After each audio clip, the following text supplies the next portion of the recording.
Trys priežastys, kodėl papildai neveikia. Pirmas, sutrikusi žarnyno veiklą. Jei žarnynas užterštas, medžiagas neįsisavinamas. Net ir kokybiškiausi vitaminai tiesiog pravažiuoja pro šalį. Pradėk nuo žarnyno valymą ir atstatymą. Tik tada organizmas pasiruošęs priimti naudą. Antra, vartojami netinkamai arba per trumpai. Papildai nestebuklinga piliulė, reikia reguliarumą.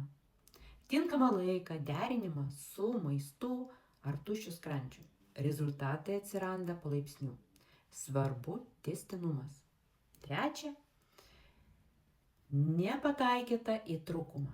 Kartais vartojame populiarūs vitaminus, bet organizmui trūksta visai kitų medžiagų. Verta stebėti simptomus arba pasitarti, kad gerti tai, ko tikrai reikia. Nori sužinoti, nuo ko tau pradėti?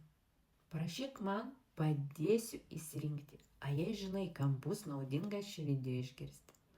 Pasidalink, būsiu labai dėkinga.